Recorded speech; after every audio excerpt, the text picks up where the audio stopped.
In a lengthy statement to the commission, Alan King, a Democratic probate judge in Alabama, criticized overzealous efforts to purge people from the voter rolls.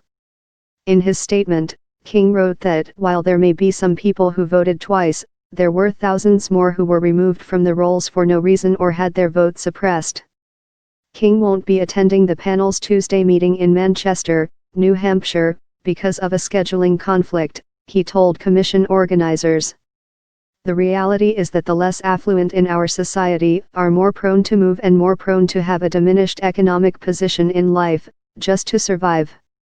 But that does not mean that officials in government should game the system to deprive the less affluent from voting, simply because they may have moved from one election to another only to be stricken from the active voter list, he wrote.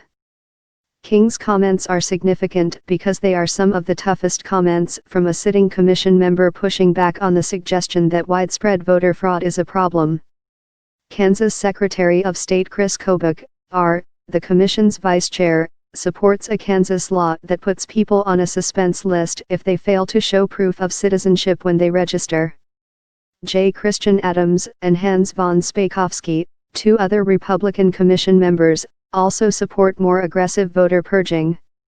King expanded on his statement in an interview with HuffPost, saying he saw aggressive voter purging as a way of disenfranchising the poor and less affluent.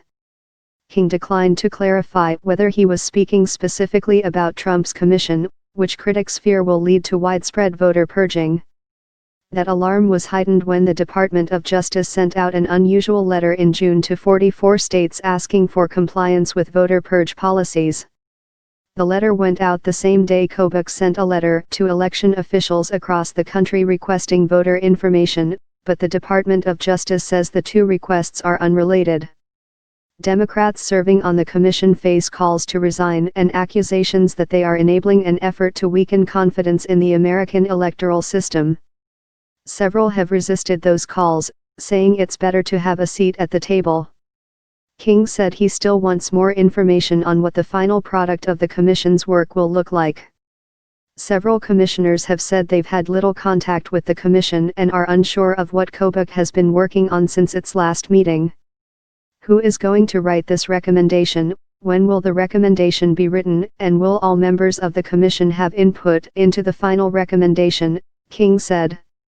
King added he believed he saw protecting the right to vote as crucial to America's future. You can call it voter suppression, someone can name it whatever they want, it's about treating all people fairly and understanding the importance of the right to vote. And understanding the importance of democracy, he said. You take away the right to vote for hundreds of thousands of people and you're destroying the will of the people. And once the will of the people is destroyed, then I truly believe this nation will fall.